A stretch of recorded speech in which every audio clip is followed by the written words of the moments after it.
We are talking about organizing factor. हम यहाँ से दोबारा से देखते हैं जी। ऑर्गेनाइजिंग लास्ट लेक्चर के अंदर भी हमने डिस्कस किया था। Organising is basically the factor of और you can say function of management. चार बेसिकली फंक्शंस थे: planning, organising, leading and controlling. Planning के ऊपर हम डिस्कशन इससे पहले कर चुके हैं, डिसीजन मेकिंग के ऊपर भी कर चुके हैं। आज के लेक्चर के अंदर हम ऑर्गेनाइजिंग वाले फैक्टर को डिस्कस कर रहे होंगे। तो डिफरेंट ऑर्गेनाइजेशनल डिजाइन और ऑर्गेनाइजेशन स्ट्रक्चर के ऊपर डिस्कस करेंगे। तो सबसे पहले हमने डिस्कस किया what is organizing. Organizing basically arranging and structuring the work to accomplish an organization goals. An organizational structure is what we call the formal arrangement of jobs within an organization। क्योंकि organisation basically क्या काम कर रही होती है, आपकी work activities को arrange कर रही होती है। क्योंकि हमने जैसे पहले कहा कि प्लानिंग के अंदर आपने प्लान किया था, then what to do and when to do, या आपने प्लान कर लिया था, लेकिन how to do and who will do it is basically the task of organizing. ये ऑर्गेनाइजिंग का काम कि जो वो आपने करना कैसे है और किस तरह से आप जो वो उसको परफॉर्म करेंगे, और जो वो उसके अंदर रिस्पॉन्सिबल पर्सन जो वो कौन होंगे, इस चीज की प्रैक्टिस के लिए बेसिकली ऑर्गेनाइजिंग वाला फैक्टर जो वो अपना रोल प्ले करता है।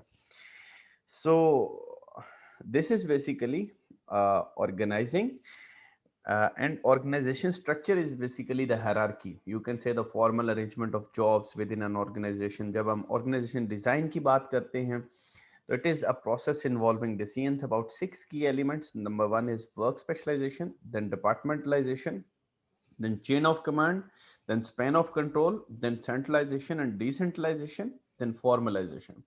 ऑर्गेनाइजेशनल डिजाइन बेसिकली ओवरऑल आपकी ऑर्गेनाइजेशन के अंदर जब हम ऑर्गेनाइजिंग फैक्टर को इवॉल्व करेंगे, हम डिफरेंट डिजाइन बनाएंगे। जैसे एक घर का स्ट्रक्चर जब हम बनाते हैं ना, तो हम रूम्स एलोकेट करते हैं कि जी ये वाला रूम बेडरूम जो वो यहाँ पे एलोकेट होगा, ये किचन यहाँ पे एलोकेट हम करेंगे, इसी तरह से वॉशरूम होगा, और डिफरेंट हम डिजाइन के थ्रू अपना एक घर का स्ट्रक्चर बनाते हैं।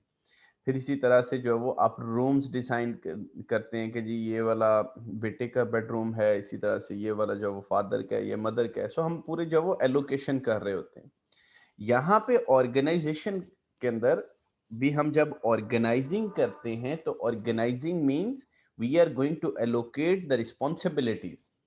हम जब वो रिस्पॉन्सिबिलिटीज एलोकेट कर रहे हैं ऑर्गेनाइजेशन के लिए कि फाइनेंस के अंदर ये काम है, मार्केटिंग के अंदर ये काम है, ये टास्क है, ह्यूमन रिसोर्स के अंदर ये वाले टास्क हैं। सो हमने वो टास्क सबसे पहले डिफाइन कर लिए, फिर उन टास्क के अगेंस्ट हमने जॉब्स क्रिएट की, उन जॉब्स के ऊपर हमने फिर इंडिविजुअल्स को हायर किया। सो इस तरह से आपकी जो वो फिर जब हमने इंडिविजुअल्स को हायर किया, तो फिर according to the work specialization हमने हायर किया, फिर डिफरेंट हमने डिपार्टमेंट्स क्रिएट किए, फिर चेन ऑफ कमांड जो वो हमने बनाया कि कौन किसको रिस्पॉन्सिबल होगा, फिर हमने स्पैन ऑफ कंट्रोल जो वो डिजाइन करना है आपने। So, ये सारी जो डिजाइनिंग कर रहे हैं इन ऑर्गेनाइजेशन, इसको हम बोलते हैं ऑर्गेनाइजेशन डिजाइन। तो सबसे पहले हम जो वो बात कर लेते हैं कि ऑर्गेनाइजिंग की इंपॉर्टेंस क्या है, जो हम पहले भी बात कर रहे थे। Organizing is basically useful in division of work to be done into specific jobs and departments। कि आप ये जो आपके ऑर्गेनाइजिंग फैक्टर है, ये आपकी हेल्प करता है इन डिवीजन ऑफ वर्क, कि आप वर्क को डिवाइड करके प्रॉपरली स्पेसिफिक जॉब्स के अंदर और डिपार्टमेंट्स के अंदर आप डिवाइड कर लेते हैं। फिर इसी तरह से it assign task and responsibilities associated with the individual jobs। Then it coordinates diverse organizational tasks. It clusters the jobs into units. Then it establishes relationship among individuals, groups, and departments. Then it establishes formal lines of authorities. Then it allocates and deploys organizational resources.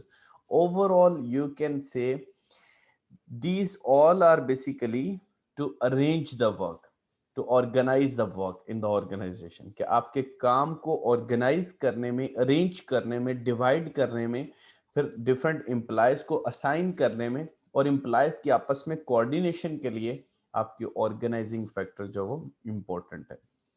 सबसे पहला factor था उन six की elements के अंदर आपकी work specialization. So work specialization क्या है? The degree to which tasks in the organizations are divided into separate jobs with each steps completed by the different person.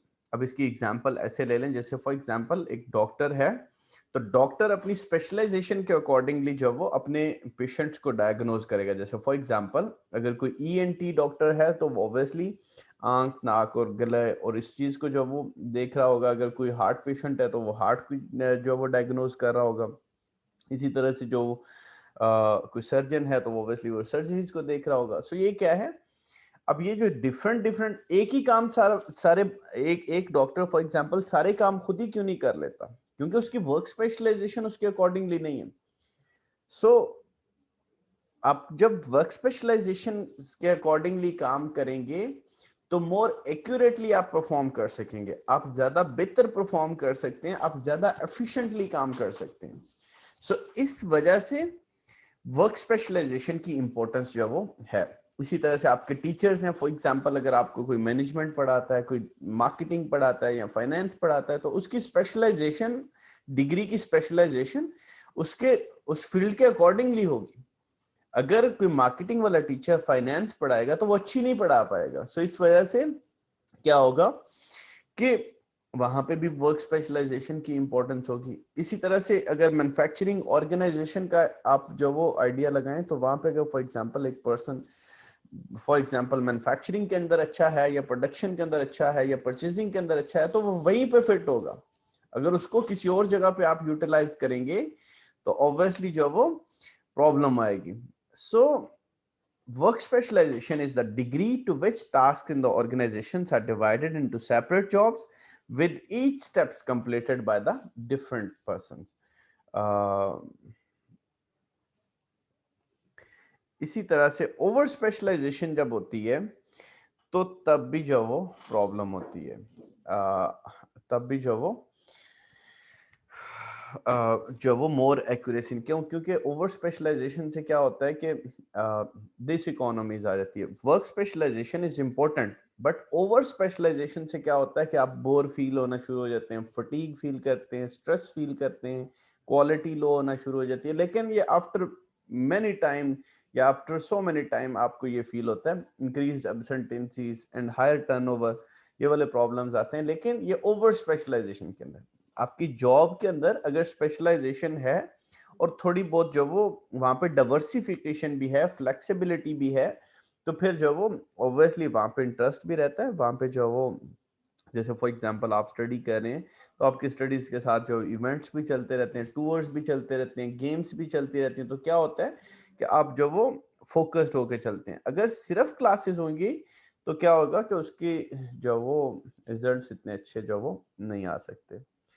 सो पहला स्ट्रक्चर ऑर्गेनाइजेशन स्ट्रक्चर के अंदर जो पहला पिलर था जिसकी हम बात कर रहे थे, that was work specialization. Work specialization is the degree to which tasks in the organizations are divided into separate jobs with each steps completed by the different persons. Purchasing वाला बंदा परचेजिंग कर रहा है, मार्केटिंग वाला बंदा marketing कर रहा है, एडवर्टीजमेंट वाला एडवर्टीजमेंट कर रहा है।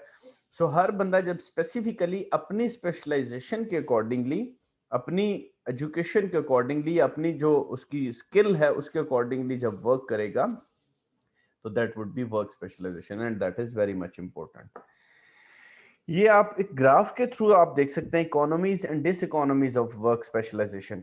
एक पीक सबसे पहले अगर आप देखें वर्क स्पेशलाइजेशन के इस ग्राफ के अंदर, सो स्टार्टिंग से लेके मैच्योरिटी तक आप ये देखिएगा ग्राफ बिल्कुल ऊपर की तरफ जा रहा है, क्योंकि आपकी एक्स एक्सिस पे यहाँ पे वर्क स्पेशलाइजेशन है और वाई एक्सिस पे आपकी प्रोडक्टिविटी है। जैसे जैसे वर्क स्पेशलाइजेशन इंक्रीज कर रही है अप टू सम एक्सटेंट आपकी प्रोडक्टिविटी भी इंक्रीज कर रही है। यहाँ पे आप देखिएगा ये लो टू जब हाई जा रही है तो यहाँ तक जब आई है आपकी वर्क स्पेशलाइजेशन हाई हो रही है तो प्रोडक्टिविटी भी इंक्रीज कर रही है। ग्राफ इस तरह से मूव कर रहा है।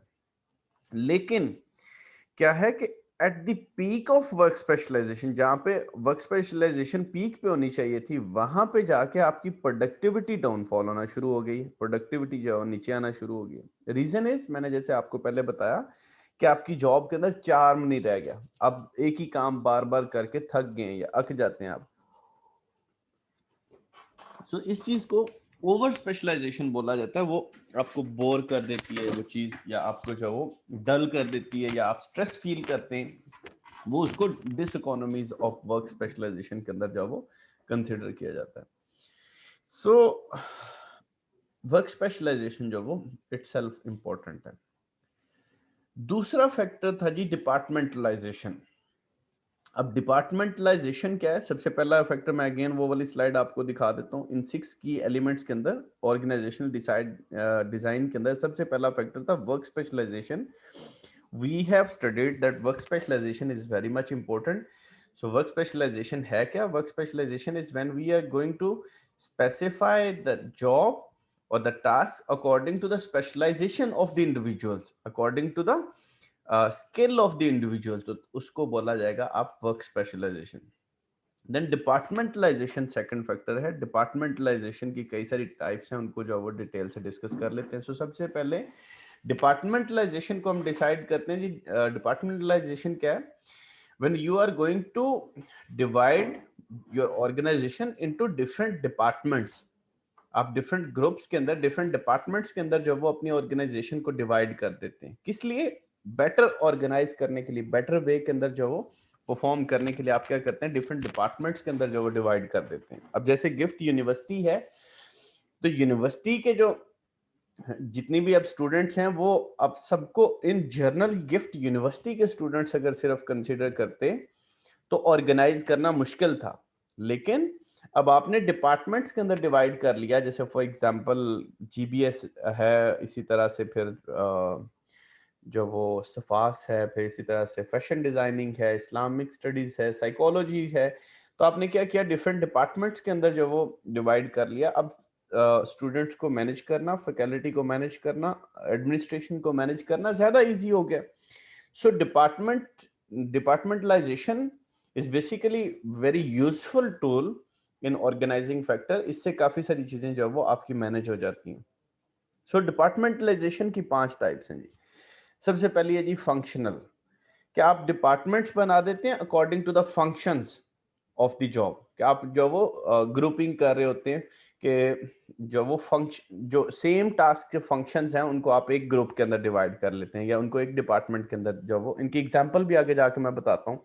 फिर इसी तरह से आपकी सेकंड वन है जी प्रोडक्ट। अब प्रोडक्ट के अकॉर्डिंगली आप जो वो प्रोडक्ट लाइंस के अकॉर्डिंगली, जैसे यूनिलीवर की डिफरेंट प्रोडक्ट लाइंस हैं, तो आप उन प्रोडक्ट लाइंस के अकॉर्डिंगली जो वो अपनी ग्रुपिंग कर लेते हैं। फिर इसी तरह से जियोग्राफिकल बाउंड्रीज के एतबार से आप डिवीजन कर सकते हैं। इसी तरह से आप प्रोसेसिंग, जैसे और आपकी ऑर्गेनाइजेशन के अंदर किस तरह से मैन्युफैक्चरिंग हो रही है, उसकी processing according to the product वो किस तरह से हो रही है, उसकी आप जो वो डिपार्टमेंट्स बना सकते हैं। फिर इसी तरह एक ग्रुपिंग आप अकॉर्डिंग टू द कस्टमर्स भी कर सकते हैं, कि आपकी need of the customers, understanding the needs of the customer, उसके अकॉर्डिंगली भी आप जो वो ग्रुपिंग कर सकते हैं। सो ये इन बेसिस के ऊपर आप डिपार्टमेंट्स जो वो क्रिएट कर लेते हैं। डिपार्टमेंट जब आपने क्रिएट कर लिए, तो देन आपको जो वो इजी हो गया चलाना। अब इनकी जो डिपार्टमेंट्स की जो एग्जांपल्स हैं वो आपको मैं बताता हूँ। जैसे आप ये देखें, सबसे पहली है जी फंक्शनल डिपार्टमेंटलाइजेशन। हमने इसको पढ़ा कि you are going to divide the organisation according to the functions of job.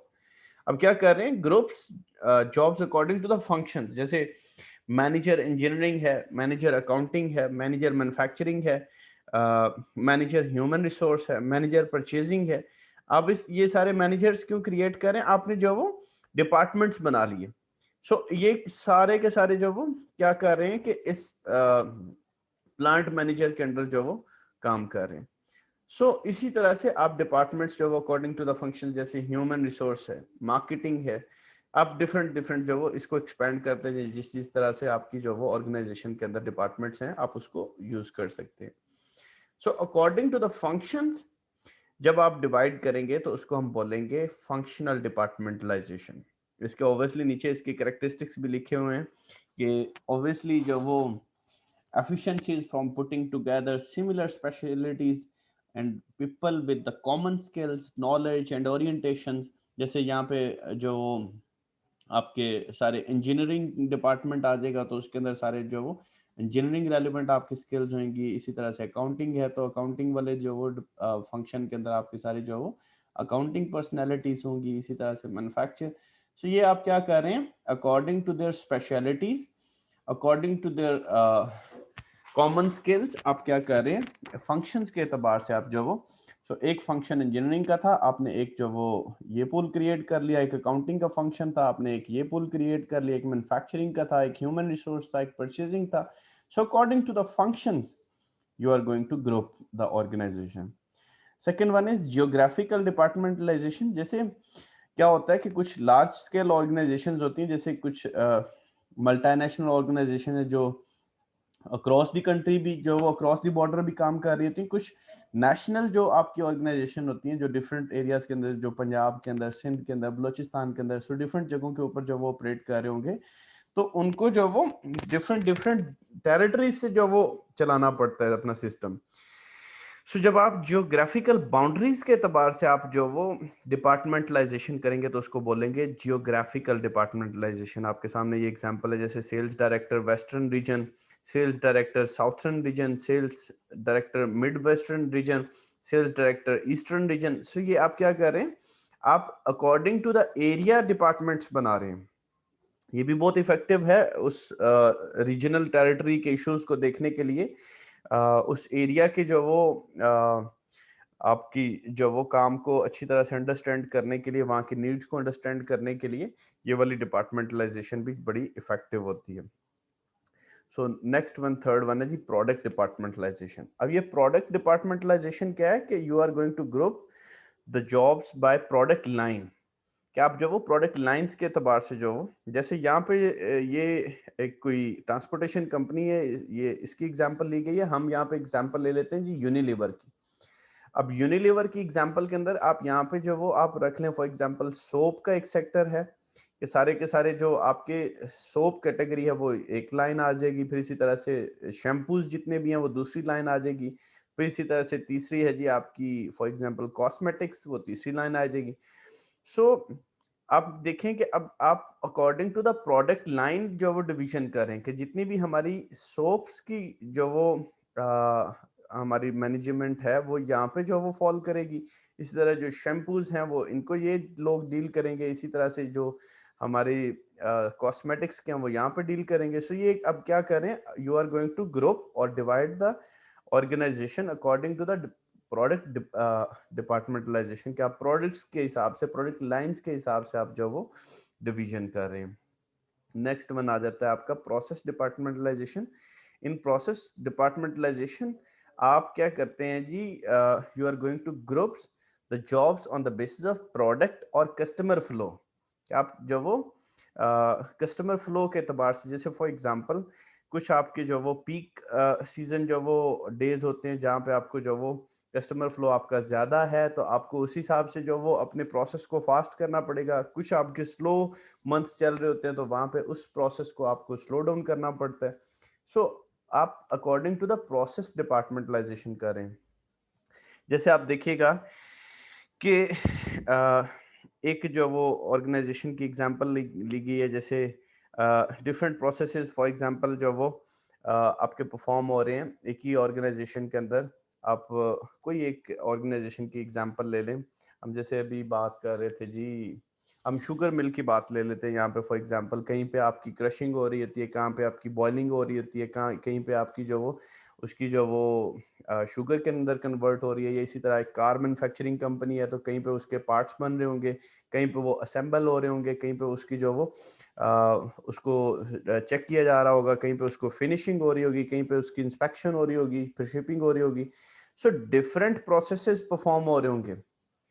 वो जो आपके डिफरेंट प्रोसेसेस परफॉर्म होते हैं, आपके उन प्रोसेसेस के एतबार से जब आप डिवाइड करते हैं तो उसको बोलते हैं प्रोसेस डिपार्टमेंटलाइजेशन। ठीक है, ये प्रोसेसेस आपके स्लो या स्पीडी आप कर सकते हैं अपने accordingly, according to the customer flow, कि आप जो वो कस्टमर फ्लो के एतबार से जो वो डिवीजन जो वो उसकी कर सकते हैं। सो इसको बोलते हैं प्रोसेस डिपार्टमेंटलाइजेशन। नेक्स्ट आ जाता है जी कस्टमर डिपार्टमेंटलाइजेशन। ये कस्टमर डिपार्टमेंटलाइजेशन कौन सी है, according to the needs of customer, कि you are going to group the jobs on the basis of specific and unique customers who have common needs. जैसे फॉर एग्जांपल रिटेल के problems हैं, wholesale के problems हैं, government accounts हैं, so आप क्या करते हैं, अकॉर्डिंग टू द कस्टमर आप जो वो डिवीजन कर लेते हैं।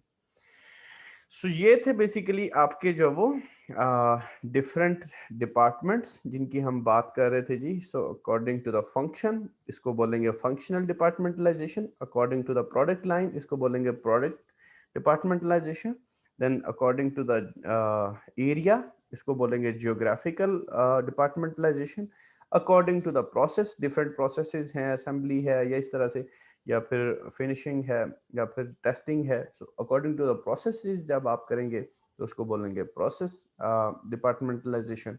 जब आप डिपार्टमेंटलाइजेशन कर रहे हैं according to the needs of customer के, आप कॉमन नीड्स को पिक करके जब वो आप कस्टमर्स के अकॉर्डिंगली जब आप ग्रुप्स बनाते हैं तो उसको डिपार्टमेंटलाइजेशन बाय द कस्टमर्स बोला जाएगा। So these were basically departmentalisation and its types. तो सबसे पहले आज के लेक्चर के अंदर हमने डिस्कस किया वर्क स्पेशलाइजेशन, कि आपकी वर्क स्पेशलाइजेशन क्या है। फिर हमने देखा कि वर्क स्पेशलाइजेशन के बाद आपका आ जाता है जी डिपार्टमेंटलाइजेशन। तीसरा कॉन्सेप्ट था जी वहां पे चेन ऑफ कमांड का। Chain of command is basically the continuous line of authority that extends from upper levels of an organizations to the lowest level of organization, that clarifies who reports to whom. This is basically the hierarchy. Chain of command is basically the hierarchy कि कौन किसको report करेगा, इसको आप बोलते हैं chain of command. आज के लेक्चर के अंदर हम इतना ही रखेंगे जी। हमने इसको वाइंड अप करते हैं जी। सबसे पहले work specialization, then departmentalization and then chain of command. इसी चेन ऑफ कमांड से हम नेक्स्ट लेक्चर में जो वो अगेन कंटिन्यू करेंगे।